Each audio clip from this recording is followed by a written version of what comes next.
It's September in Toronto, which means it's officially TIFF time, the festival marking its 50th year with the red carpets rolled out, the stars are arriving, and this year more than 290 films are on the slate. Fittingly, opening night paid tribute to one of Canada's comedy icons, the late, great John Candy.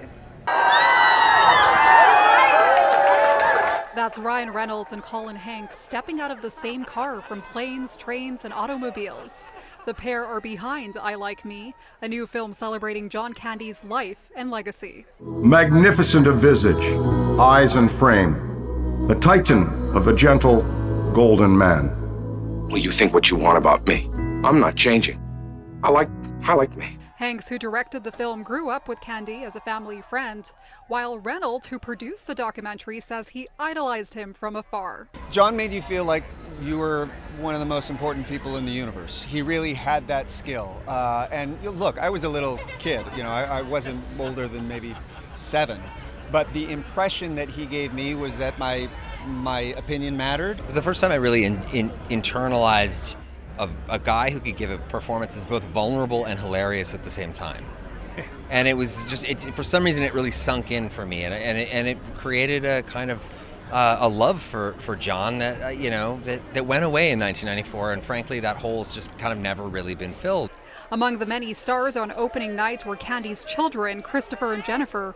The siblings were instrumental in this emotional and deeply personal documentary. This feels like a real proper goodbye from our father and our dad, and it's just really lovely to be here. It was very emotional and very heavy.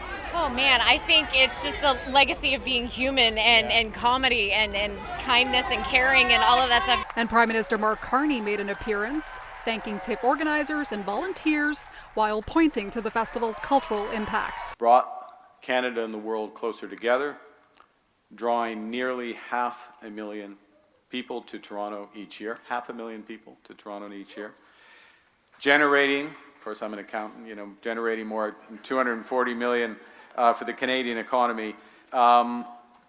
It is an unparalleled success story. And it wasn't just the stars. Fans packed festival streets, soaking up the energy of opening night. I started coming in '99.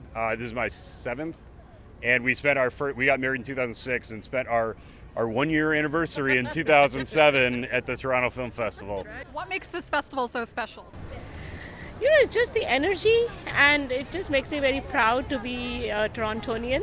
If you are heading downtown this weekend, expect road closures around the festival zone. King Street is shut between University and Peter, John Street between Wellington and King, and Duncan between King and Pearl. Yorkville Avenue is also closed for the Rogers TIFF 50 Timeskip event running through the weekend. Most closures will wrap by Monday morning, but lane restrictions will continue throughout the festival. You can find a full list of the closures on our website. Rogers is the parent company of City News. And with opening night wrapped, the city is settling in for 11 days of film, fanfare, and plenty of star power. I think for me, TIFF it's such a joy to be at TIFF. And it's very bustling. I think Toronto in general, especially for film, is really growing. And we're both student filmmakers, so it's really inspiring to be here.